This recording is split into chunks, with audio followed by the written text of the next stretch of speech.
Good morning, everybody. Welcome to another Lineman Safety National Webinar through ECOS, Electric Culture of Safety. We got Mr. Billy Martin coming in again today for the third time. The first time he talked about flip, the safety dynamic, and then practice primes proficiency. And today he's going to be talking about taking human behavior and going into human potential. And this is going to be, I'm really excited about this speech today by Mr. Billy, my buddy, my brother. I met Mr. Billy about, online in 2019, August of 2019. A couple of linemen were killed on the job in Orange and Rockland. And Mr. Billy came up and did a Vimeo video, which I still have today. And I basically met him through that video. I saw it and it's like, man, one day that's the guy that I got to meet right there. And Mr. Billy Martin is actually super influential to this whole thing that we're doing called ECOS, Electric Culture of Safety, throughout the United States, presenting and giving freely these safety trainings, safety speeches from various folks from around the country. Their companies are sponsoring, they're giving back their expertise and their knowledge and their passion so that your line crews become a line team and you all stay safe. Real quick, I want to just go over ECOS. We got Mr. Christopher Jesse. He's coming in tomorrow and he's going to be talking about blending the generations. He's with Bierer Electric, so it'll be his first time around coming into our South Carolina training, live line training facility. And then we got Mark Forrester with Institute for Safety and Power Line Construction. He's a consultant there. And then Miss Emily Wilkins with Austin Energy. She'll be our first certified utility safety professional female speaking with Austin Energy. So real excited about Miss Emily coming in and visiting us and sharing her topic. Mr. Forrester, he'll be talking about the substation craft, and Miss Emily will be talking about bridging the gap in training between apprentice and experienced line workers. So you guys are in for a treat. We should be having two ECOS Lineman Safety National webinars every single month. And this is just a neat program that we're doing. So with all that, I'd like to introduce my buddy, Mr. Billy Martin. So like Brent said, I'm Billy Martin, and I really appreciate this opportunity to talk to you guys. It's going to be a little bit different one today, and I've got some ground rules we're going to talk about. But I'm talking about moving from human performance to human potential. And what's driving this is what I'm seeing across the country, and we'll talk more about that shortly. But human performance has been around since around 1867, and I like it. There's some really good things in human performance about how we deal with each other. But really, I'll show you some statistics. If you've been watching the news or look at any of the headlines, there hasn't been a lot of change in the last 10 years. So what could we be missing? And I think we hold more potential in us than we recognize. And in some ways, we actually stunt our own growth. So I'm going to fix that today. I know that's pretty brash, but there's science, and we'll talk about that. And this is my dog, Riggs. He's gone now, but I'm going to tell a little story about Riggs that will relate to human potential, possibly, maybe dog potential. But before I do that, I got to do a couple things. This group we have now with 8,500 people, right? It's amazing. We started a year ago, was it, Brent? Year and a half ago, with an idea that if we got the people at the sharp end together, maybe we could change outcomes. And I've listened to some very motivating talks. Brent was just talking about some that are going to happen shortly. And I've learned a ton, and there's a lot of information out there, and we are sharing that information, and that's really good. But imagine if we were to harness the power of 8,500 people to actually start getting a little more focused, right? Focus our intentions and our energies and our cumulative consciousness on something to do. so that tomorrow when you're done listening to this talk, you do something differently. I love listening to human performance, but I asked a friend of mine recently who spent 2 days teaching human performance at a union hall.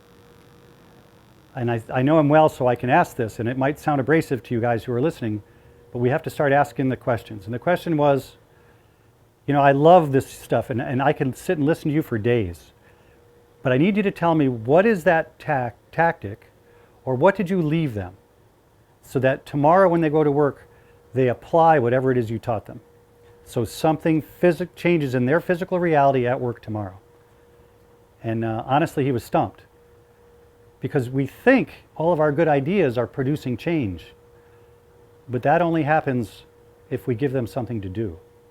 So this is the challenge I'm going to give to you guys. Moving forward with ECOS, I want to hear these motivating talks, but please, tie it to something in our physical reality that I can try tomorrow.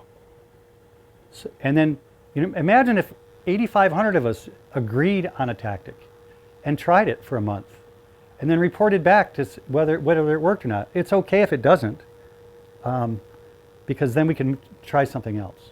But that's, I'm going to talk more about this in a minute. I'm not here to motivate you, just to motivate you, right? And give you an interesting talk. I don't want this to be like the movies, where you go to the movies and we laugh and we cry and we feel really good, and then we go to work the next day and nothing changes. I might even go back and watch the movie again because of the way it made me feel. But if nothing changes, nothing changes. But if we change one small thing, if you're on a long trip and you're 1 degree compass off, you won't arrive at your destination. We change one small thing, everything changes. And I'm going to tell you how to do that. So here's the disclaimer. I'm going to tell you some things that might make you uncomfortable. I'm not doing it on purpose, but I want to ask you to do something here. If you feel that emotion of being defensive, right? Like, oh, I don't like this. This doesn't sound right to me, or dismissive. No, this. He doesn't know what he's talking about. I want you to please acknowledge those feelings of defensive, dismissive, and divisiveness, and try not to judge me or yourself. But I want you to take the next hour. I just want you to listen to what I'm saying and decide where this information is coming from. I'm going to give you some sources, and if it makes any sense. It's okay if it isn't what we're doing now. It's going to feel different. So that's what I'm going to ask you to do. Please, if you feel one of those emotions, don't dismiss or get defensive. Just listen. And then I'm going to unpack some things, and if it's not logical to you, ask the questions. All right? Thank you. So here we go. Now I'm going to tell you a little story about my dog, Mr. Riggs. So Mr. Riggs was he was part German Shepherd, part Golden Retriever. We just bought a new house, and in the downstairs there was a drop ceiling in the laundry room, and I didn't know there was a smoke detector under there.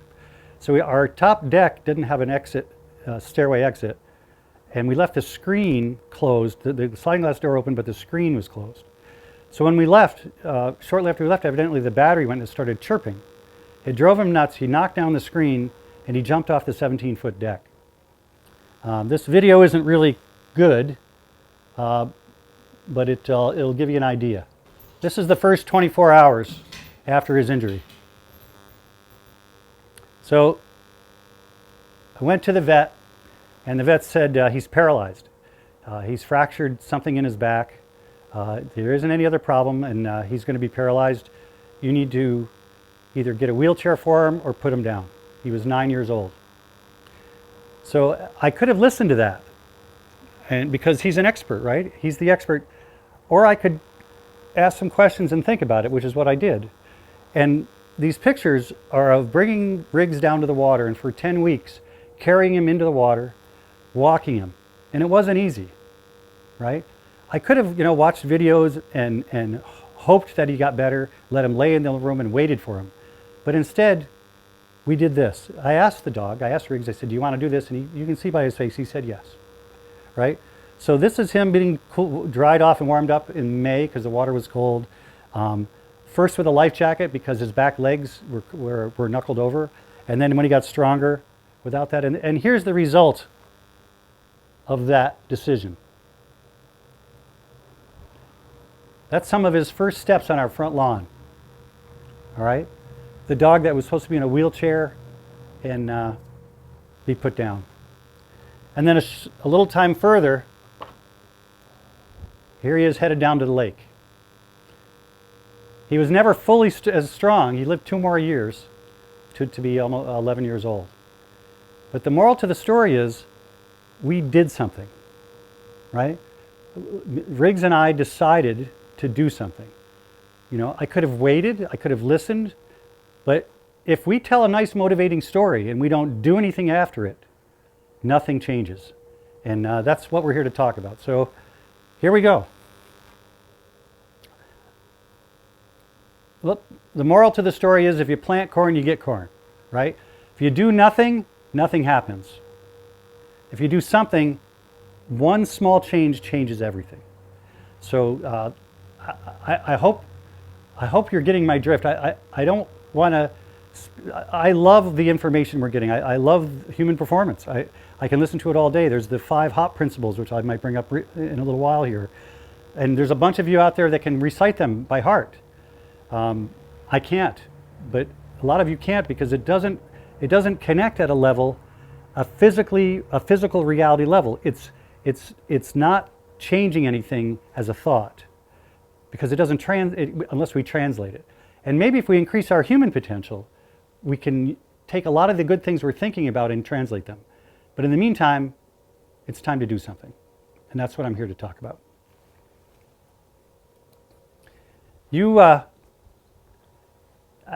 To respect the people who are listening to this in our industry, this was Teddy Roosevelt, and you are the people, it's the man and the woman in the arena. I added the woman for gender, because evidently back when he did this there were no women in the arena, but I doubt that. It's not the critic who counts, not the man who points out how the strong man stumbles, or woman, or where the doer of deeds could have done them better. The credit belongs to the man and woman who is actually in the arena, whose face is marred by dust, sweat, and blood, who strives valiantly. You guys are in the arena. I know it's not our responsibility to fix this, but sometimes we're the only ones who can. And that's kind of where we are, right? I mean, I want to ask you this. I'm in medicine. I'm going to talk a little bit about that. When I talk about human potential, I've stretched my human potential as much as I can, and which is why I've been a lineman and a line supervisor and a flight paramedic, flight nurse, National Ski Patrol instructor trainer, ski instructor. I have a diploma in mountain medicine, advanced wilderness life support certificate. I've stretched my human potential in each of those things because we limit ourselves. And once you decide that you can do something, you can. Once you decide that you can help your dog walk, you have a better chance than if you decide not to, right? So you guys are the ones in the arena. And we can't rely, in medicine, let me rephrase that. In medicine is patient-centered. Education is student-centered. Why is work management-centered? I don't want, what I'm about to tell you isn't the next Kool-Aid, isn't the next thing that I'm going to give you some real-time information from the most recent science. And if we apply it, I think we can, I know we can make a change. So Timothy R. Clark wrote the book, 4 Stages of Psychological Safety. And in there he breaks the 4 stages into like a maturity matrix. You know, every family, every job, every team has, every crew has this matrix. And it first has to be safe to be included. Then it has to be safe to learn. That makes it safe to learn. You know, if you're an apprentice and you're trying to learn in the field and they're beating you up every 5 minutes, that's not safe to learn. And that's as far as your matrix goes. Once it's safe to learn, it becomes safe to contribute, right? And once it's safe to contribute, it's safe to challenge the status quo. We want everybody to contribute. That's the problem. When we're brain bound, and you GFs out there, when you're trying to put this job together and it's all in your head and you're planning, where's the isolation points and where's the material for the riser, and you don't let it out, it stays in your head. And we need to share that information so that it's a team responsibility. You know, this command and control doesn't work anymore. Our industry has proven it. So today, I don't know if it's safe to challenge the status quo, but I'm gonna. And I'm not doing it for me. A little bit about where this comes from. This isn't Billy Martin's school of what's about to happen, all right? This is 10 books that I've read recently. Two of them are published in 2023, one in 2021. I got on ChatGPT recently and started disagreeing with it, and it apologized to me because my database is only good till 2021. You know, it has never heard of experiential blindness. It thought it was inattentional blindness. You don't need to know what they mean. I'm going to tell you some of them in a little while. But these books, Andy Clark, The Experience Machine, How Our Minds Predict and Shape Reality, The Power of Thinking Outside the Brain, Annie Paul, all of these books are about science. It's not spin. I can spin news. I can watch Fox News or CNN and spin the news any way I want. I can read the safety book I like. I can immerse myself in human performance because I like it. But this is not spin, right? This is science, and that's what I'm reading. So what if I told you that science has discovered a software fix that can save lives in our industry? Seriously. What if I told you we have a software fix for your brain right now, and we're going to save lives? First thing you're going to do is dismiss it, because that's not possible, right? Because that's what we do. That's how we are. Because if it doesn't sound right, we don't think it is. But I'm going to ask you not to do that. I believe there's a software fix, and if you own an iPhone, you have system updates done pretty regularly, right? You have that phone get a system update because otherwise it can't keep up. Well, today is our system update. I'm doing an ecosystem update. And then when I'm done, I want you to reboot. Once you come back online, I want you to think about the things that happened today. And tomorrow, I want you to change something. That's the deal. Are we in? Everybody in? Okay. So, are you interested? That's the question. Are you interested? If you could have a software fix, if I could tell you something that's going to change physical reality for you at work tomorrow, are you interested? And if you are, keep watching. So if you've seen the Matrix movie, if you haven't seen it, this is Morpheus. I can't remember his name right now as an actor. But he's got Neo, who's the main character. He's having him choose between the red pill and the blue pill. And the red pill, we explore the rabbit hole of reality.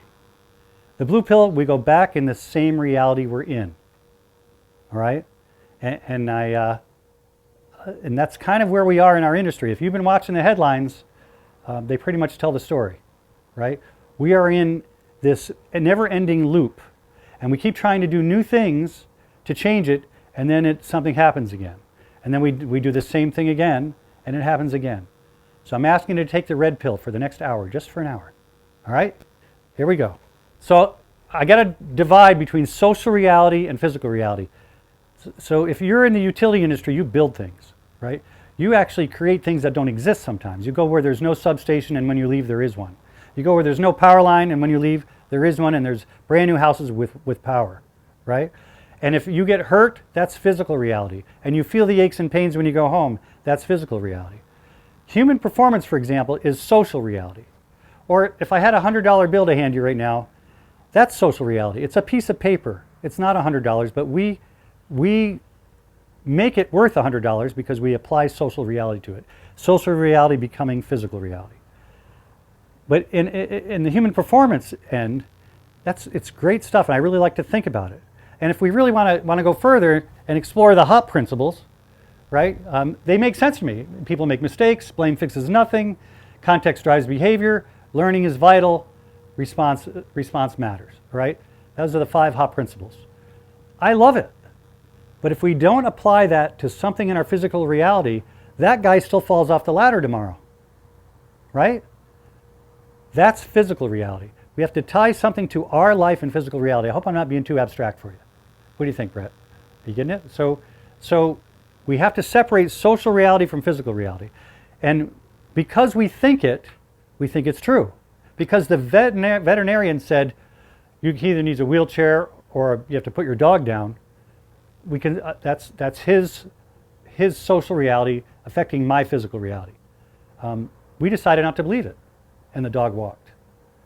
Right? So we can't wait for the utilities management to save us anymore.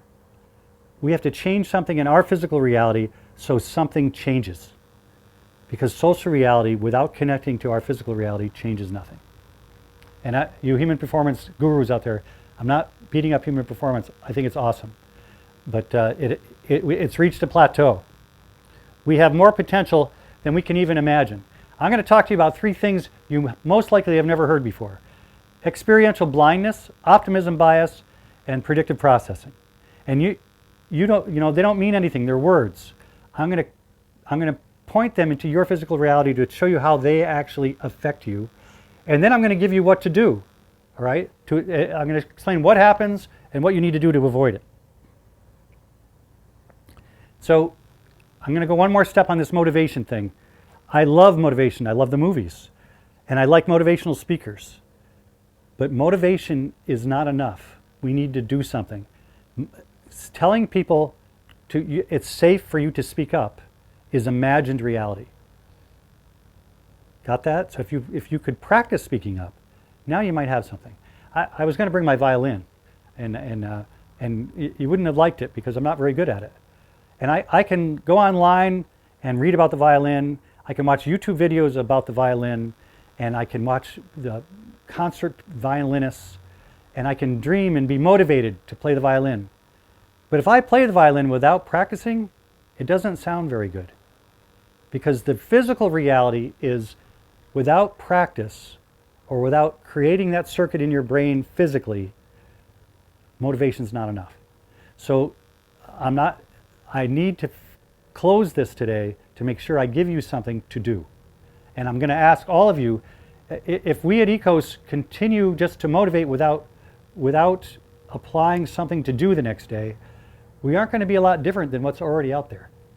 But we have the power, 8,500 of us. Imagine the power we have right now if we agree on something to do.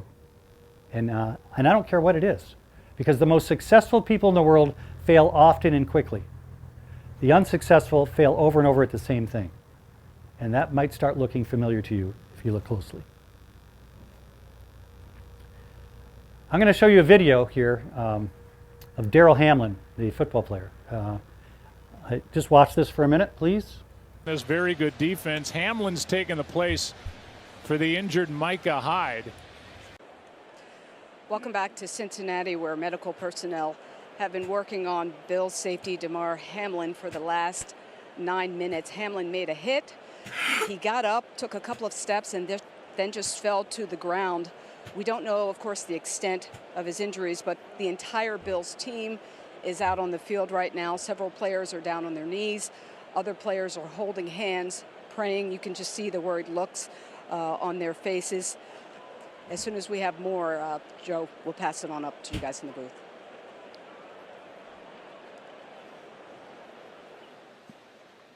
Okay, Lisa, we're going to take a break. They have been administering CPR through these past 2 breaks that we've taken. So that video is only a little over a minute long, minute to 50 seconds. It's just a clip from Daryl Hamlin. And what happened there, Daryl Hamlin went into sudden cardiac arrest on the field. And one of the announcers later says that you could tell that the paramedics responding had practiced for that, because it was a well-rehearsed, that 9 minutes that they were administering CPR, there's a lot going on. And as a paramedic and a nurse, I happen to know what all that is. So they simulated and practiced for that event so they could actually save Daryl Hamlin. But what I want you to notice are the faces of those football players. I mean, they're in a lot of distress, right? Their buddy is down on the ground. And the NFL has a whole medical team there waiting to respond to that.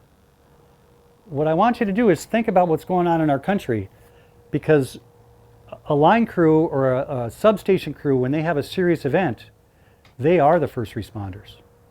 So not only are they responding, but they also have the same emotion as that football team. So we tend to focus on the lessons learned for what happened, how to stop it from happening. What we should be focused on is what that remaining crew is experiencing. Because they never want to experience that again. And a lot of them are PTSD from it. Some of them even get out of the industry, right? So those football players are our crews when something bad happens, and with that same emotion, they're trying to respond. That's devastating. And if you are listening to me and you are anywhere where there's been a fatality or a serious injury, you don't need the motivation. You know exactly what I'm talking about. You're feeling it, right? I have worked on so many seriously injured and dead people in my life, 23 years of flying on a helicopter, that every time there's an incident, I feel it. When I hear there's a flash, I smell the burned flesh because I've had them in my helicopter, right? And I am doing this because of that. It can't go on. I can't continue at this pace and feel every time somebody gets hurt. I need your help, right? So this is where we're going today. I don't want to bring you down. I just did a quick Google search. You know, January 4th, 2023, Miami-Dade. February 21st, 2023, 26-year-old lineman electrocuted, Georgia City. May 2nd, worker killed on the job, American Electric Power. June 24th, Austin Chapel, 30, out of state in Detroit. Fatal injury on a pole. So whatever we've been doing didn't save these people. I can't say it any more clearly, right? I'm not trying to make you feel bad. I'm not trying to use this as a motivational ploy. It's reality. This is fact. Whatever we did didn't work for these people. And this is only a small number. There's, you know, these are all companies in the last year that have experienced a loss. Some of them too. And what happens is every time, I've been researching this a little bit, what are these companies doing? And what are you doing? If you have a serious injury or fatality right now in your company, what are you going to do? I'm going to tell you what you're going to do. You're going to do whatever your system and process did the last time. Because just like a human who reacts to that startle reflex, the amygdala hijack they call it, where if, you want to run from the lion, that happens instantly. A business is built just like a human being. A business is like a human brain, right? Your brain has these amygdala, they're up on this brainstem, so that if somebody screams in your face, sometimes you respond and you react in a way and then you regret it later. Because it's not a response, it's a reaction. Well, when these companies experience this serious event, they react just like a human brain. Because a neuron in your brain, right, when it joins with other neurons, forms a committee. And if it's high up in your brain, that committee might be the board of directors. Your brain is the same as your business. The business is hijacked by the event, and now what are we going to do? What are we going to do? Oh, this is what we did last time. And we're going to do a stand down, and we're going to go over lessons learned, and we're going to have bullet points to read to all the crews, and that's what we're going to do. Because that's what we did last time. And not to be sarcastic, because it worked so well last time, that we just had another incident. You don't have to take my word for it. This goes from 2003 to 2018, but it says trend stops declining and switches to a variable trend from 2012 to 2019. U.S. electrical fatalities, right? So whatever we're doing has flatlined our statistics. Can I make that more clear? Whatever we're doing has flatlined our statistics. So yeah, I'm really serious today. I'm not usually this serious, but this is serious stuff. And I know I'm challenging some of your beliefs, and it's uncomfortable. But get over it, because it's not about you.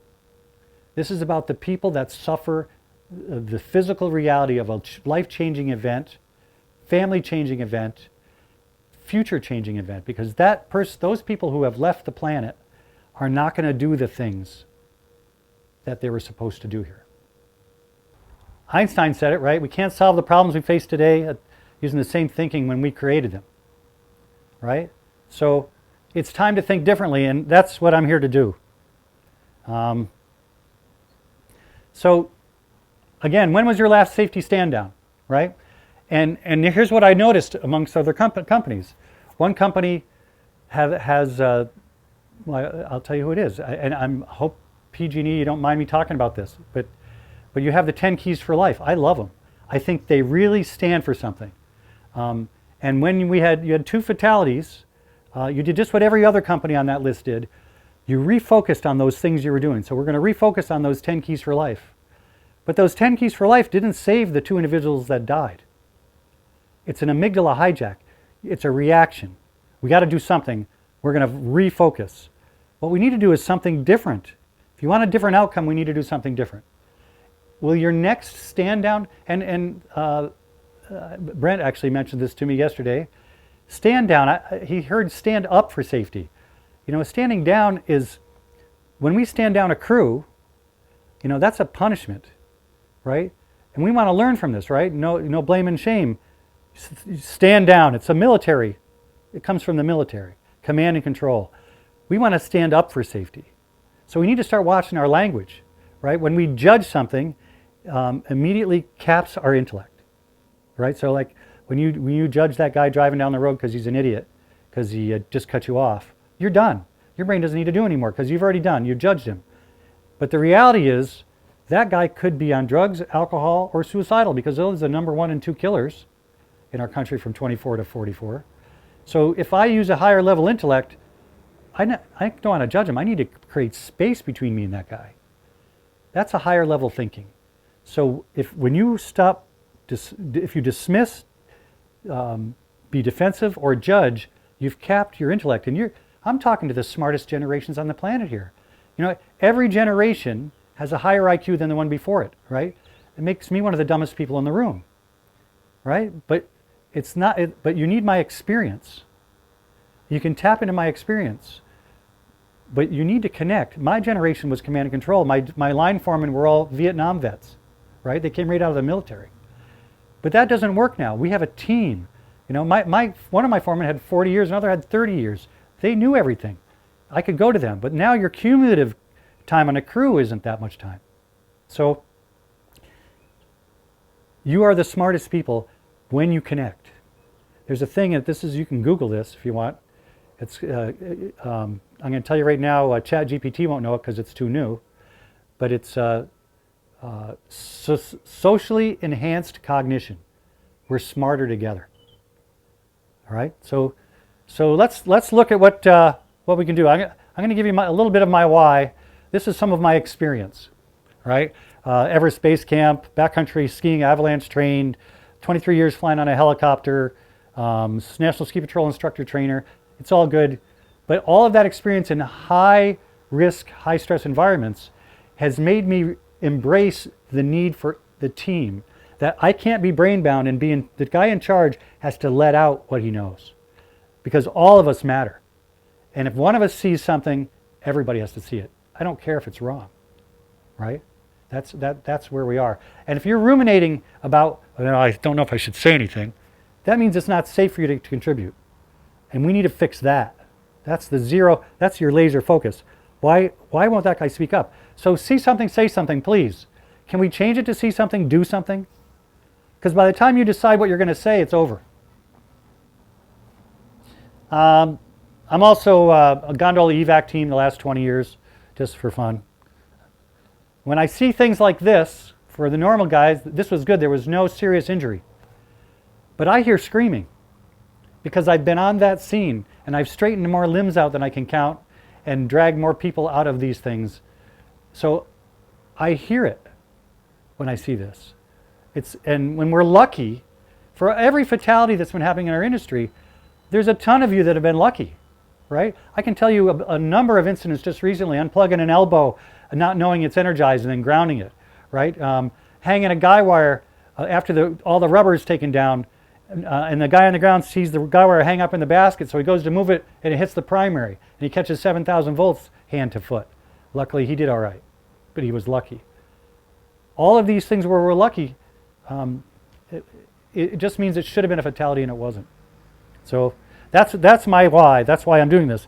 And I'm going to tell you, when you're focused, when I'm working on somebody that's seriously ill or dead, I'm with a team. And this team doesn't just do one thing, right?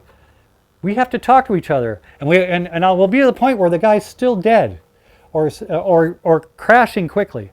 I can't panic, right? And we have a team. I have to use cumulative genius. I have to use social enhanced cognition and get the other people to contribute. I have to say, hey, can anybody think of anything? What are the H's and T's? What is it we're missing? You know, is he bleeding? Is it the right amount of oxygen? Is he hypothermic? Is he low blood sugar? You know, is it a cardiac problem? We source that through everybody, and everybody contributes. If you're on a team, everybody contributes to that. One good football player doesn't make a team, right? That's where we have to go. So if you're in a crew right now and you can't speak up, somebody in management listening, you've already recognized it. Yeah, but that guy gets a lot of work done. I don't care. That guy, that toxic guy, or that person who hasn't learned to become unbrain bound yet is going to cause something in the future. And I can't respond to them anymore. So the science I'm about to talk to you about isn't new, right? James was William James, 1918, principle of psychology.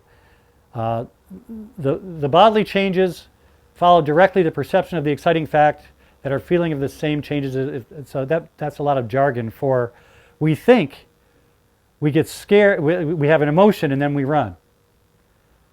It's the opposite. And they knew it 100 years ago. Is that when something stimulates us, our body changes and creates the emotion. The emotions last. It's not in the order we think it is. Oh, I'm scared, I'm going to run. No, your body's already eliciting you to run before you feel the emotion. It's ahead. It's predicting what you need to do next, because that's what your brain is. It's a predictor. It kind of looks like this, right? All these things happen, and then you're afraid. In 1921, Carl Jung said, until you make the unconscious conscious, it will direct your life and you will call it fate. In other words, your subconscious is running the show. And yet, I know we don't want to believe it. We think we're in charge all the time.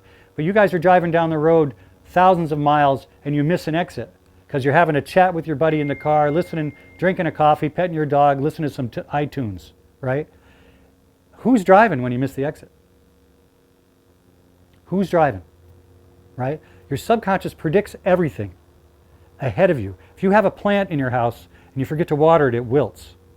Your brain's job and your subconscious's job is to water all the plants in your life before they wilt. Everything happening in your life, be there ahead of you. And now we know that with science. Science proves this through all kinds of EEGs, things like that. Viktor Frankl Viktor Frankl was born in 1905, died in 1997. He was a Holocaust survivor, a neuroscientist, and a psychologist. Brilliant dude. And he said this. He said, between stimulus and response, there is a space. In that space is our power to choose our response. In our response lies our growth and our freedom. And I love that, right? Because we think, for 2,000 years, we think we're a lineman. We're going, and I'm going to look for all the hazards and then respond to it, right? And because there's that space, and in that space is our power to choose. Well, I got some sad news for Victor. Neuroscience has proven that space doesn't exist. There is no space between stimulus and response. We create the space. When you're a kid and you touch the pan and burn your hand, it creates a circuit in your brain that understands that pans are hot. And now, before you touch a pan, your brain, your subconscious, will create that space. Is that hot? Right? You've got rushed to get out of your house. You jump in the car and you just ironed your clothes because you want to look all nice. And you turn the key and you go, did I unplug the iron? That's that space. We create the space. And now you have a choice because you have time in that space to determine your outcome. But the space doesn't exist. If you're reaching for that hot cup of coffee, there's no space between reaching for it and put it to your lips. It's a very small space. But if you've burned yourself on a hot cup of coffee, your brain will create the space. It will predict that could burn you, and it will create that space. So you have to understand consciousness for a minute, you guys. Your subconscious produces 11 million bits of information per second. Your conscious only 40 or 50 a second, right? So your subconscious sees everything, right? If you walk by a sign that says finger licking good and don't see it, you might find yourself at Kentucky Fried Chicken later, and you don't know why. Your subconscious saw the sign, right? So it's the same thing with this. Your brain is going to predict that it's hot. It's going to create a space for the coffee, right? So that's part of our job, is to create a space. And that's where reality exists, right? So I'm going to go through these three things and explain what optimism bias is, why it affects you, and what we can do, what experiential blindness is. So imagine if you've never burned yourself on a pan. You are blind to that possibility. That's why you touched it to begin with, right? So you can't, your brain doesn't predict something it doesn't know. We need to create experiences so your brain can predict, not have a prediction error.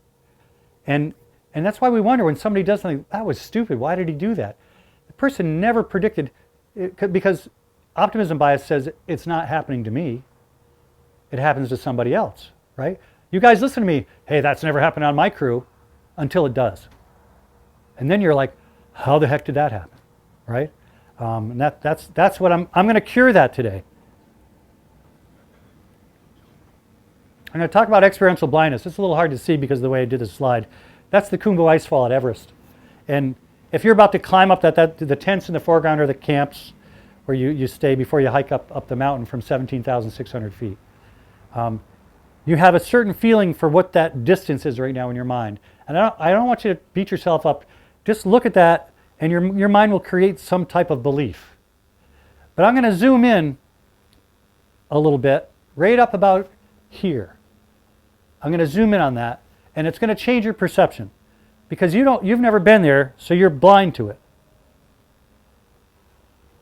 Now looking at that, those are people going to get a dead Sherpa's body that fell 150 feet between the seracs. And in an instant, your brain shifted. You have a whole nother perception. If I go back a slide right now, you have a whole new perception for what that is. That's what experiential blindness does. All right? So if you've seen this before, I've shown this before, this picture. Right now, if you haven't seen it, you've got billions of neurons in your brain trying to figure out what this is. Not what it is, but what it's most like in recollection in your brain. It's surfing your brain to figure it out. And some might say, I think it's a skull. I think it's, I'm not sure. It's an aerial photograph. And the people that know what it is are like, yeah, I know what that is. And if I was in an audience right now, somebody might even blurt out, that's a cow. And for some of you, as soon as I say the word cow, your brain will see it, right? Because all it takes is one small piece of information. For those of you who can't see the cow, I can help you see it. There it is, all right? So let's think about this in a job brief. I got one guy talking in a job brief, nobody's contributing, he's brain locked, he's got all the ideas in his head, he's telling everybody what to do. We haven't trusted and verified that you understand, nothing has happened. If somebody speaks up and gives one piece of information, everybody sees the cow. If they don't, nobody sees the cow, all right? And the beautiful thing about this is now your brain has created a circuit for that picture. And if I go back, now you see the cow. So I can give you one little bit of information and your prediction changes forever. You cannot unsee the cow. Are you seeing this, how this works? Let's do it again. I want to make sure you get this. Lisa Feldman Barrett wrote 7.5 Lessons for the Brain, and she drew these abstracts. And if I show this to people, I just ask to predict the three pictures. What are they? And I hear water spout sometimes on the one on the left, and I hear bad hair day in the middle, and the other is a volcano. And as I say that, I want you to pay attention to what's going on in your mind. You can start to see that. Your brain starts to predict differently. But now I'm going to tell you what Lisa Feldman Barrett intended them to be. And you don't have to like it. You don't even have to agree with it. But watch how quickly your brain changes its prediction. All right? Because a little bit of information can change your prediction. The one on the left is a submarine going over a waterfall. The one in the middle is a spider doing a handstand. And if you see the two lines in the front, that's a skis on a ski jump, and that's the crowd at the bottom. And you don't have to like it. You don't even have to agree with it. But your brain just changed its prediction just because I told you. So when you get together with your crew, when you don't engage, you're at a lower cognitive frequency, a lower cognitive level. And you bright people, the young people I already told you how smart you are. let's get into that, right? Let's get engaged. You don't have to agree with each other. You don't have to like each other. You just have to be curious and interested why somebody thinks that's a submarine going over a waterfall. All right?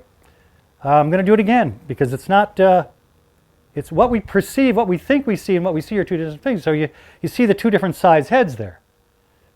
Well, they're the same size. So our brain predicts that they're two different sizes because that's what it visually looks like. Because your brain, realize this, is in a closed box in your head, right? It never sees any light. Your brain only sees, in your eyes are cones and rods, and that visual perception and smell and hearing goes to electrical and chemicals that go in your brain, and your brain predicts what it sees. And it does that before you even, it's predicting what it's seeing before you've given it any sensory input, because the sensory input is last. And all that is a confirmation. So you would have to measure that to prove it, because you still don't believe me. But they are the same size. I could show you this. It looks like a bunch of black and white spots on the paper. I'm going to give you a better view and watch what happens. It's going to change your perception. Your brain will change its prediction. I'm going to cure you of experiential blindness. You have no experience with that picture. And if you do, you already know what it is. But I'm going to bet most of you don't, because it's from a 2023 book. All right? That's the clearer picture. Now I'm going to go back. It's not great, but I'm betting you can still see the dog. Right? Still see the dog, Jeremy? You didn't see it before, but now your brain predicts that you see a dog. If there's no experience for you there, your brain can't predict it. I know I'm beating this up, but it's a piece we're missing. We keep missing that for me to get good at the violin, I have to practice. You can talk to me about human performance all day, but if we don't practice something to change our physical reality, then it's just social reality. It's imagined reality. Just like it's imagined reality that a safety stand down actually makes it safer, right? Utility says you're going to stand down, and what is that actually doing? That's actually, when you're not working, you have a budget if you're a contractor, and you have a timeline. And now that you can't work because something happened, you've increased pressure, because now you need to get it done in the same budget and timeline, but it's just cost you a bunch of money and time that you can't get back. So I'm not going to tell you what the right answer is. Stand up for safety is good. Everybody in the company didn't do the event. It's an imagined reality that we're actually creating a change by having people read a bulleted document on a stand down. And forgive me if I'm triggering you right now, but that's the reality, right? I mean, that's our imagined reality, that we need to do a stand down because that's what we always do, because it works so well every time from stopping the last event. It doesn't stop anything. And it's only the crew that did it. So why are we standing down an entire company when that happens, when really often it wasn't even the error, it was something well before the error that caused that event, right? If we start to look at those, optimism bias makes us believe that nothing's going to happen to us. So our brain doesn't predict the bad thing because we don't like to think about the bad thing, right? So it doesn't have any data. We have to start having conversations about, you know who does this well is Quanta. Quanta has the sticky stuff that kills you and the energy wheel. And they discuss to a level that they're discussing that. The more physical we add to that, the better. There's another guy from Michaels that I don't have his permission to use his name, or I would tell you, that actually went a step higher. His son is a phys ed teacher, and he put the letters on a soccer ball. And he stands everybody in a group after the job brief, and they throw the ball at each other. And if their thumb lands on the letter, you have to talk about what the energy control is for that thing. S is shock. Oh, all right, how are we going to avoid that? Or whatever that is. But it does another thing. You put people in a circle with a ball at a younger generation, you have created a team. Your brain thinks you're a team. You have just predicted as a team. And when you're throwing the ball, you're making eye contact. What's her name? Tan Lee wrote The Neurogeneration, did a study with, what do they call them? These headsets that you wear to show brain waves. And when we're making eye contact, our brain waves look the same. We synchronize. we look similar.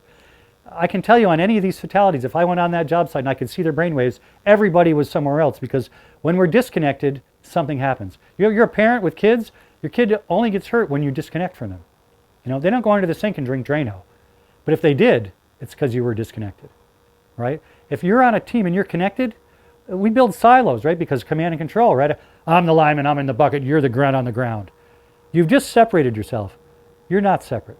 You're on the same team doing the same project. And then my accident investigations are, you set the bucket on that guy's head, or you top the pole off and it drops on the guy because he walked into your drop zone, because you're not connected. When we connect at a higher level, because we engage, and it's been proven, you need to do it early in the job for it to last through the job. So I've been showing you this, you still don't have any idea what it is, but now you do. It's a little abstract, but now you do. And sometimes, because our brain's a predictor, you know, we see things that aren't there, right? We can look at a sink and a faucet and see a face. There is no face. It's a sink and a faucet with a drain. But our brain predicts something that's not there. And now I need Brent to tell me, hey Bill, yeah, that's not a face, that's a sink and a faucet, right? Because I can easily make that error. But if I think I'm all-knowing, Brent's not, one, he's not going to tell me, because he's not going to speak up. And two, I'm not even going to ask him. I'm going to ignore it. Nah, I know what that is. You don't need to tell me. We got to get over that, guys. We are smarter together, right? So this is really good. I mean, I'm not saying to stop all this other stuff. Ergonomics is good. Equipotential zone training, ground electric theory. We will always have training. There always been training. There always will be training. It's part of us. It's how we get good. If I want to get good at violin, I need to train, right? So I'm not replacing anything. There's a word. It's 3 letters. It's called and. We can do all the things we're doing and do something in addition to actually make it better. But if we just continue doing all the things we're doing, we will get the same results. And we are. It's not a question. The bad news is, well, optimism bias is a barrier. So I work sometimes with medical people and CPR instructors. And I tell them they have optimism bias. I said, what are you talking about? I said, well, I can prove it to you. And I said, I have to trigger you emotionally to do this. Are you okay? Because the reason I have to trigger them emotionally is the same reason that if I asked you right now, have you had an injury more than 10 years ago? Oh yeah, I broke my leg, somebody will tell me. And then they can proceed to tell me in detail, oh yeah, I went by ambulance and my parents met me at the hospital, and you know, there was a surgeon and I got anesthesia. You go through all this whole detail. But the same lineman that tells me about his broken leg from 15 years ago, if I ask him, what's the square root of 3? He'd have to go to his calculator. If I ask him, what's the phase to ground voltage on a 765,000 line? Nobody works that voltage, so nobody knows. But the answer is the formula, right? It's the square root of 3. It's 1.732 divided by 765,000. Because if you divide that number by 13,200 volts, you get 7620. You divide it by 208 volts on a 3-phase, you get 120. You divide it by 4,800, you get 2770. So you know the answer, but it takes you longer to get the answer. But I can ask you about an injury, and your brain's going to recreate that memory with no study, no research, and no practice. So why do we keep trying to make people smarter on the other part of the brain that can't react fast enough to save you? Right? So the CPR instructor, sidetracked. That's a squirrel. I got sidetracked. The CPR instructor, right? So I say, all right, look, this is going to trigger you. It's all right. So let's say you taught CPR all day. Great. And you went home and you're married, right? He says, yeah. And you walk in your front door and your wife's at the sink. She looks at you. She's gray. She grabs her chest, drops dead. Go. And I'll say, what do you mean go? So you're a CPR instructor. Go. What are you going to do? Well, I'm going to start CPR. Okay. What else are you going to do? I'm going to call 911. Which one are you doing first? Well, I guess I'd call 911 first, and then I'd start CPR. Or I'd be doing CPR and then have my phone open and do them at the same time. And in real time, he's actually changing what he's doing in real time in that discussion, right? And the reason for that is because he has never sequenced that thing in his life, because he has optimism bias, because it's never going to happen to him. But the real reality is the frequency of out-of-hospital cardiac arrest in our country is 1,000 a day. And 70% of them are in the home. And if it happened to his wife right now, it'll be his first dry run. And even in his first dry run with me, he changed what he was going to do 3 times. If we don't practice for that thing, we don't create, optimism bias makes us not practice for that thing. When we practice for that thing, we create a shared mental model and we remove experiential blindness, because now it's just like seeing the cow. All of a sudden, our brain has something to work with. All right? So I know this is a little complex, but I'm going to keep going. So here's another thing we do. We judge, right? Optimism bias makes us judge because this is stupid, right? That guy's an idiot. And as soon as we judge people, I already told you, we cap our intellect because we're done. I don't even need to talk about that. Why is he doing that? I have no idea. You know, maybe that was the practice in that day. I mean, think about it. We have all the best equipment now from that day to now, and stuff is still happening. So it's not the equipment, guys, right? It's not all the safety stuff. It's not the rule book that we keep adding to. It's something else. So from here forward, I want you to stop judging each other. Stop telling each other you're stupid. And I want you to use this phrase because it's much more positive. I think that guy's overly optimistic. Because nothing's ever going to happen to him. He can do that because it's not going to happen. And if you tell somebody, you know, I think you can do that, but it sounds overly optimistic to me. That's an opening to discuss another option. And we might do that thing with optimism, but not without a plan to fail safely. Because we've created that space I talked about. As soon as you say that's overly optimistic, you create a space. As soon as you say you're an idiot, you've created defense. We create emotion in our brain. It isn't wired. And you do that with a choice. So this is overly optimistic. I can show you some more overly optimistic things. They're kind of fun, right? These people don't think they're going to get hurt. They don't think nothing's going to happen. And the guy on the ground there is letting him do it. It happens all the time, right? Somebody watches something happen. I just was on an incident where 3 FCCs were there when they unplugged a live elbow. Nobody told them it was live. So because it's a disconnect, they're thinking it's dead. We have the power. Optimism bias comes from theory of mind. We have the power to really know what other people are thinking. You know, and we like to deny it because sometimes it's convenient, because if I don't like what you're thinking, I can pretend I don't know what you're thinking. But it takes about 3 or 4-year-olds develop it. Take 3 or 4. So if I have a 3-year-old and he's got a toy and I have an empty box of crayons, and I say, hey, can I borrow your toy? And I put the toy in the empty box of crayons. And then I say to the 3-year-old, hey, your mom's coming in the room in a minute. What will she think is in the crayon box? And the 3-year-old will go, a toy.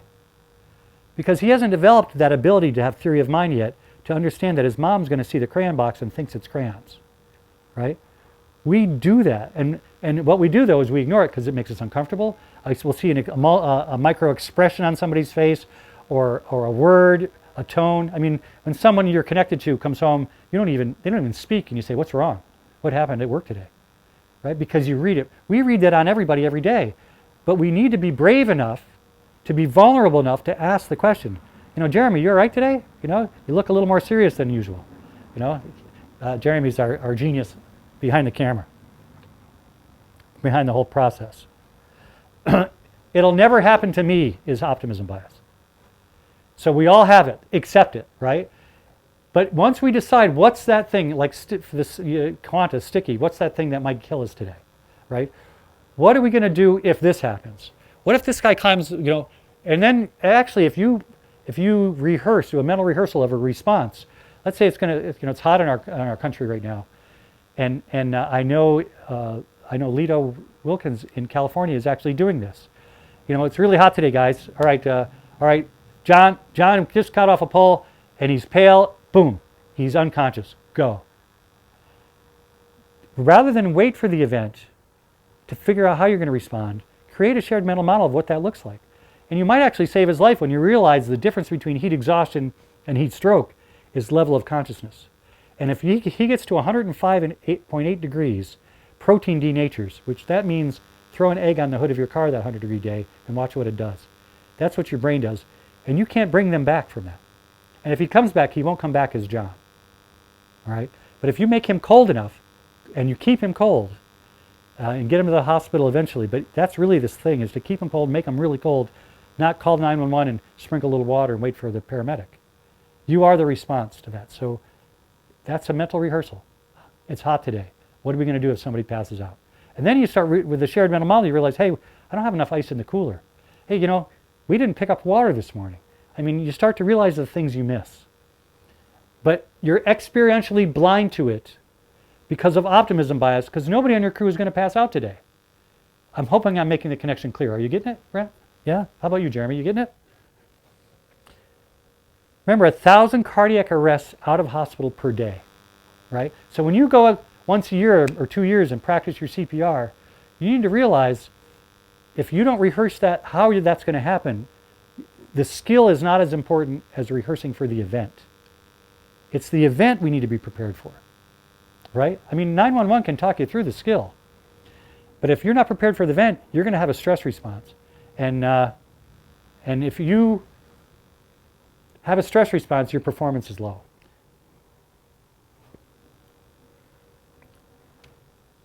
So I got to talk a little bit about the extended mind and predictive processing.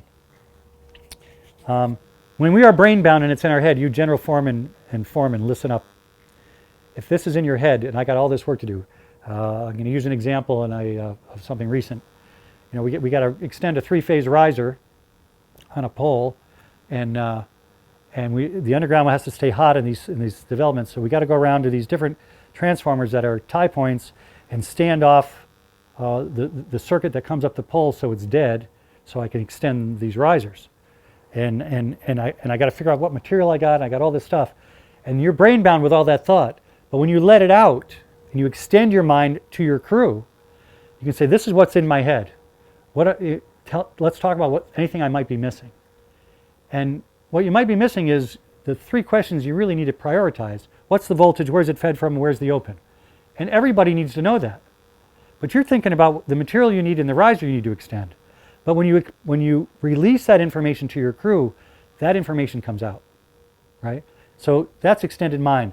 And then with that information, I have already proven, I hope, that your brain changes its prediction when it has more information. So that information that you share raises your cumulative genius, and your brain now has new information to predict from, right? So your brain has a predictive processor. It's been proven when you're thirsty with fMRI and EEGs, your brain has already elicited the response from your body to get a drink before you know you're thirsty. And when you drink, it predicts you're going to be quenched. And as soon as you drink that water, you go, ah. Well, it takes 20 minutes for that water to make any change in your body. There is no change. I'll give you another example. There was a construction site. A guy was building a house. He's up on scaffolding. He shoots the nail gun, a big penny nail, right through his boot, and he screams in pain, right into his boot. Screaming in pain, rolling around on the scaffolding. They're afraid he's going to fall off. They get him off the scaffolding, get him down, and they get his boot and they get his boot off. The nail went between his toes. It never touched his boot, right? So his brain predicted there was pain. There wasn't. Your brain is a predictive processor. It can make error. And if you're brain bound and you don't create an extended mind, and I'm talking with my hands right now. You tie my hands behind me, it's harder for me to speak. You get a kid in school and you make him sit on his hands, he can't do math. Our brain extends to everything around us. Our mind is not locked in our head. It extends to everyone and everything around us. And when we make eye contact and our EEGs look alike, we have now created a higher level of cognition. And if you aren't defending yourself or listening to respond because you're defending yourself, you're listening to understand and you're curious and interested why that guy has that idea.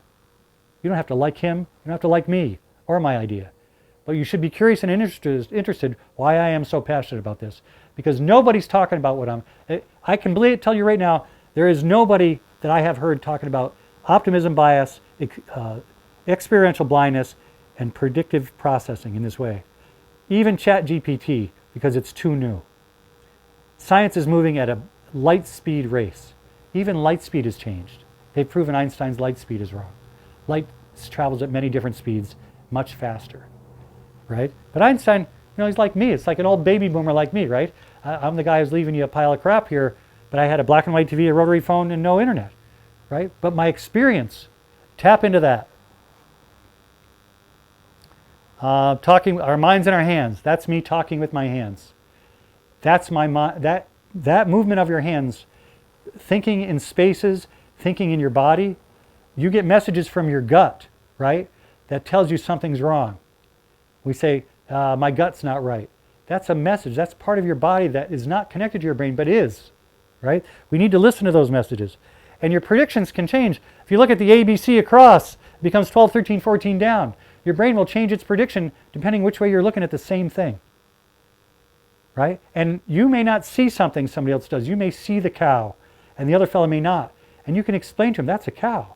Nah, it's not a cow. And then it's your job to have him see what you see. You might even be wrong, but he needs to see what you see. You know, I'm worried about that cutout. I'm going to tell you a quick story. I did a lot of accident investigations for unplanned outages. And they're on a job, they got a tangent pole going up 8 feet, and they're going to move a single phase primary up 8 feet. The next pole is a corner, sharp corner. And one of the linemen looks up and looks up like this, says, geez, is that tie wire going to hold when that goes up 8 feet? And then the other guy says, yeah, it should hold, it should be fine. Of course it didn't, and they had an unplanned outage. But what's unfortunate is the amount of level of experience that is listening to me right now, the only reason he asked the question is because something told him to be worried about the tie wire. When you hear should be fine, might be, probably, that means we don't know. And all he had to do is take a few minutes, set up, and either put a couple of grips on it or retie the tie wire, and there wouldn't have had an unplanned outage. But we don't trust our own high level of knowledge. You guys are brilliant. But instead we question it, right? We question whether or not, gee, you think, it gets worse, right? I was a foreman, and I'm running the digger, and the lineman is working on the hole, and I'm a little bit hard to see him where the angle is. He said, hey, you think this is deep enough? Nope. What do you mean, you haven't looked? I don't need to look. He says, why? I said, because he wouldn't ask me if it was deep enough. I said, you need a hard bar? Is it a rock? What do I need to do? Right? Lineman up in a bucket. So one of my guys, you know, he says, yeah, you think I need another hose here? I said, yeah. Really? I said, yeah, you wouldn't ask me if you didn't need another hose. And what's wrong? Why ruminate about that thought? If it came to you, just add another hose, right? It's not a big deal. We question and look for verification, except in the job brief. We have a job brief, everybody goes to work, and then the foreman looks up and says, is that what I told you? What if we took a few minutes after the job brief to verify that everybody actually understood, right? What if tomorrow at work we changed everything? Tomorrow, right after the job brief, all right, we stand in a circle, 2 minutes. What's your role? What concerns do you have? What's your role? To the apprentice, what's your role? What concerns do you have? Well, I don't know, I'm just in the bucket. Yeah, well, do you have any concerns? When that's practicing speaking up. And when that apprentice becomes a journeyman, we have changed the culture because he will expect his apprentice to speak up. That's one small thing. You guys are brilliant. You can think of millions of them. Pick one and change it tomorrow and then see what it does. You make one ripple into the future, it changes everything. You make no ripple, nothing changes. All right? Our brain's a predictor. All right, you see the cube? See the cube in that picture? You see it, Brent? There is no cube. Your brain predicted a cube. It's 2 triangles in every white box. Your brain predicts a cube. All right? So that's your brain's job, is to predict things, and it's not always right. And in order to understand that we're not right, we need to share the information with everybody else. Neurons that fire together wire together. All right? That's neurologists talking. That means when you excite a bunch of neurons in your brain, they eventually will wire together. When they do, they create a circuit. And that circuit tells you that's a cow. That circuit tells you that tie wire might not hold.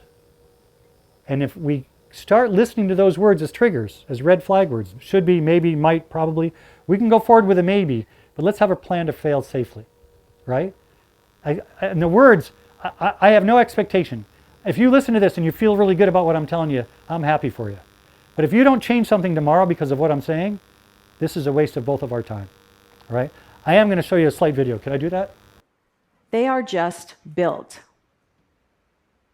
To see what I mean, have a look at this.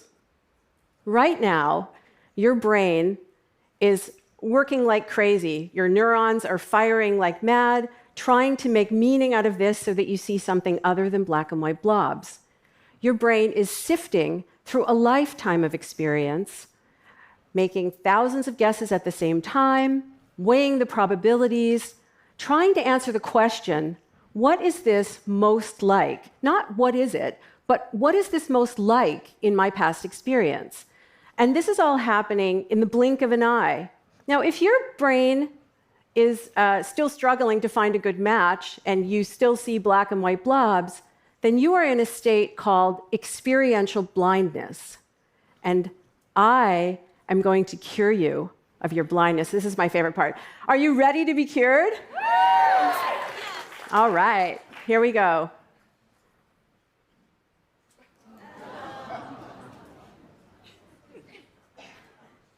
All right. So now, many of you see a snake. And why is that? Because as your brain is sifting through your past experience, there's new knowledge there, the knowledge that came from the photograph. And what's really cool is that that knowledge, which you just acquired moments ago, is changing how you experience these blobs right now. So your brain is constructing the image of a snake where there is no snake. And this kind of a hallucination is what neuroscientists like me call predictions. Predictions are basically the way your brain works. It's business as usual for your brain. Predictions are the basis of every experience that you have. They are the basis of every action that you take. In fact, predictions are what allow you to understand the words that I'm speaking as they come out of my mouth. Exactly. Predictions are primal, right? They help us to make sense of the world in a quick and efficient way. So, that's Lisa Feldman Barrett. She's a neuroscientist, and she's done the research. And I'm showing you that because I want to prove that this is not me. This is information that's available to anybody. That's a TED Talk she did. You can watch it yourself. Our brains are predictors, and we are blind to those things until we're not. And the value of the interaction in your crew. I did a little research on my own with linemen, well, actually with safety people, and I had them grade job briefs. There's videos of live job briefs, and on an index paper from 1 to 5, 5 being the best. And what we found was pretty much across the country, we don't agree on what a good job brief is.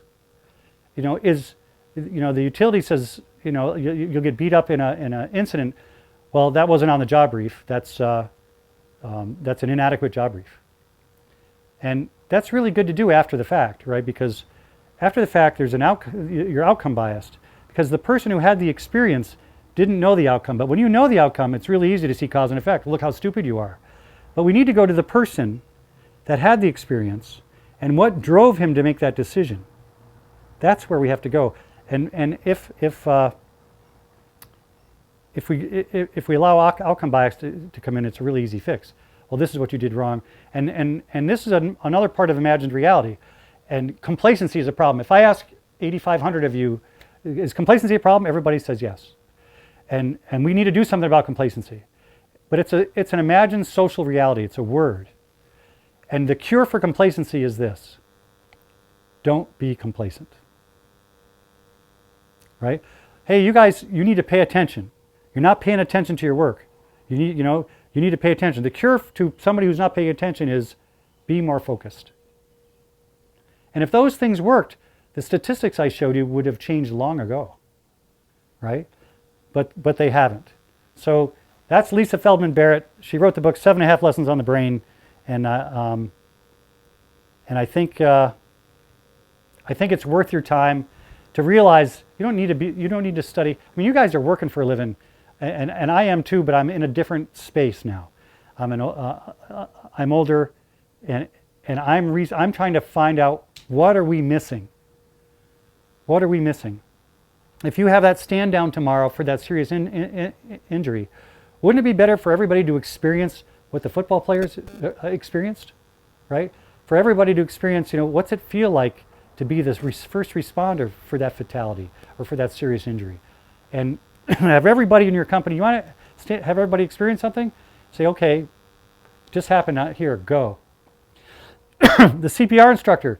even though he has the skill, has never sequenced in his mind that that could happen in his house. A crew doesn't think, they don't go to work thinking of the bad thing, that, you know, somebody get electrocuted today. But if that potential exists, and you run through how you're going to respond to it, your subconscious's job is to prevent it, right? Your subconscious now has experience, and like she said, this is happening in real time. In your job brief, and I've heard a lot of them where the guys are kicking the stones, looking at their iPhone, right? Because it's a narration. We need to ask the right question. I ask this question every time I've spoken. I'm going to ask it again. Does crew relationship affect crew safety? 100% of you say yes. 100% of management say yes. But when we have that foreman who doesn't have the skill to interact, we don't fix it. Because no, we're optimists. It's not going to happen to our guys. Oh, look, isn't that a terrible thing? Can you pass the coffee, please? Oh, look at another lineman died. Gee, I need more sugar. We got to get past that, you guys. We're at a point now where if we don't wire the thing in our brain to prevent the incident, they're just going to continue.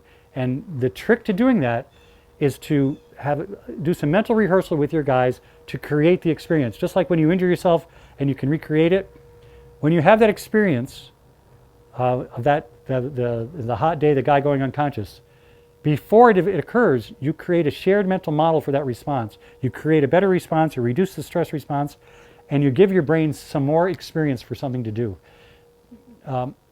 That training helps improve speaking up, because when you put these people together and you do it, all right, go. Now the apprentice, who's running the ground controls? The apprentice has to say, I am, right? That's speaking up. Maybe he doesn't know how to run the ground controls. Might be a good time to figure that out before the event. Why are we spending so much effort and time after on a safety stand down, on lessons learned, on big bulleted things, and all this money and time instead of in front? When tomorrow you can go to work and say, hey, it's going to be hot today. What happens if he passes out? Go. Or, yeah, this is pretty tight primary. Okay, Joe just got a flash burn. Go. You know, you find out things like, where's the closest burn center? How is he going to get there? Are we in the woods? You know, how long is it going to take before they respond? You're not like a football team. You are the first responders. All right? So all I can say is if we promote curiosity and interest and start tomorrow recognizing that emotion. When you feel defensive, don't judge yourself for it. Just recognize it. And the cure, I'm going to model a behavior for you. Because I can't tell you just to do this without modeling it. So if Brent were to tell me right now, hey Martin, you're full of crap, right? That could trigger me. You know, he'd have fun doing that, but it would trigger me. And I might get upset. But those are all about me. What I need to do is count to 3 to 5. It's called a pregnant pause. And just look at Brent and go, smile. Then say, you know, Brent, I'm really glad you're comfortable enough to tell me that way. But you know, I really need you to tell me more. What's driving that? What's driving that? That's the model, you guys. This isn't soft and gushy stuff.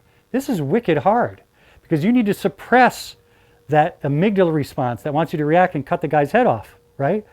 That's that primal part of you. And when you slow down, it creates that space I talked about that allows you to say a positive thing. And the next thing you do is ask a question. And then when he says something, I need you to ask another question. And then another question, because I need to get inside Brent's head and find out as much as I can find out about what has driven this belief that I'm full of crap. Not defend myself that I'm not. I already know I'm not full of crap. And if Brent still thinks I am, I'm okay with that. Because it's America. He can think whatever he wants. But I just modeled a behavior that you won't get good at if you just watch it on TV. You have to practice it. Try it in your job brief.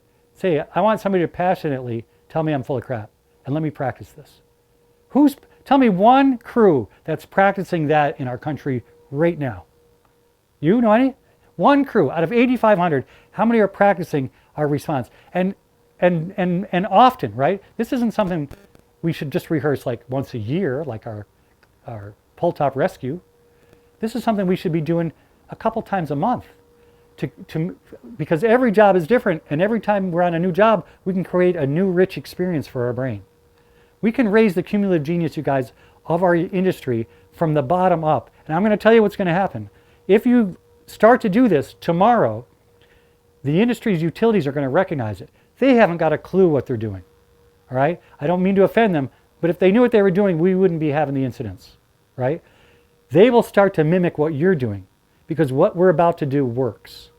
And I told you in the beginning, what if there was a system upgrade we could do right now that would reduce the number of that would save lives.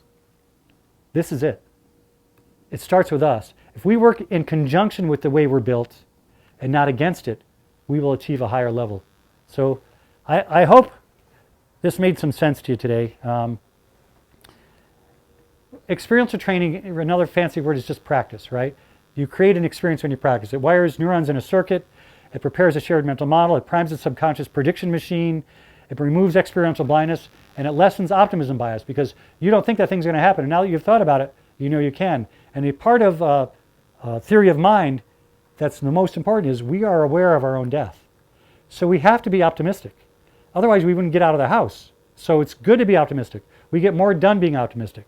But it's also a trap because not happening to me. You know, nobody's going to get sick in my house. You know, nobody on here is ever going to get cancer until you get it, right? If I ask a newlywed, they did this study. I asked a newlywed, you know, what do you think the chances are of divorce? 0% for a newlywed. The statistics is 40%, right? So that's optimism bias. And I talked a little bit about this. I've talked about this before, but red flag warning, right? If you hear, I think, maybe, should be, probably, most likely, that creates the space. If you say, that's one of those words, that's long enough to create the space. And I'm going to tell you, in your life, there are those moments that change your life. That moment that you could have made that a different decision. And I want you to say another phrase right now. I didn't put it on a slide. This is one of those moments. Because I believe this is one of those moments. All right? I think what I'm telling you can change your life, can change outcomes. And when you look up and think, this is one of those moments, that's long enough to create Viktor Frankl's space between stimulus and response. Because he thought there was a space. But we create the space with predictions and with triggers. The activation phenomenon is what I talked about, where you stand in a circle. What's your role? What is your role? What concerns do you have? And if you look at the group on the left and the group on the right, which one's more engaged? Right? The group that gets engaged plays a better game. This other group has all got their backs turned. They're all going in different directions. That looks like a line crew to me sometimes, or a utility crew, or a substation crew. When right after a foreman just got done talking, okay, let's go do something. Get a chance to get connected. Create the same vibrational frequency between your crew. Because when you get out of sync, when you recognize you're out of sync, you're right. Get them back together and do it again. All right? That's, if we do not change something, nothing will change. Right? Change nothing, nothing changes. We need to be led. I've been talking about this for a while, and Brent reminded me of that. And I realized I'm doing train the trainers now. I'm going out because if you need somebody to come and lead you through this, I'll train as many people, because my goal is for me not to need me. My goal is to train everybody in the industry so we can start adding this as a tactic. 8,500 of you are listening to me, if you're listening to this tape. If we try this tactic, you will find out if it works. We already know what we're doing doesn't work. You know, you're about to have a stand down somewhere on another fatality that looks just like the stand downs that the rest of the country did, because it works so well. All right? So it sounds a little crass and sarcastic. It's not, I don't mean to be, it's just, that's how serious this is. So I want to thank you for listening to this. We don't rise to our level of our expectations. I expect that I can be a concert violinist. I fall to the level of my training to become a violinist. If we don't practice for those worst case scenarios that are happening on your job every day, because we think it's not going to happen to us, we won't be prepared for that thing. It's really simple math, you guys. And I'm shocked that we've missed it already this far, that we continue. Our brains like it, though. Our brain, if I put a GPS tracker on you, your brain likes you to do the same thing tomorrow that you did today. That way you're not moving into the future, you're just repeating the past. Your brain loves it, because it doesn't have to exert a lot of energy. You do one thing differently, it changes the prediction for that day. Take a different route, eat a different sandwich, call your wife at a different time. It changes things. And that requires you to use heart, right? This isn't just about making clever linemen. Our training is making the smartest people in the industry. We have the best equipment in the industry. With the smartest people and the best equipment, why are we still getting hurt, right? The Dalai Lama explained it at Columbia University very well, I think. He said he was there getting his honorary doctorate at Columbia University.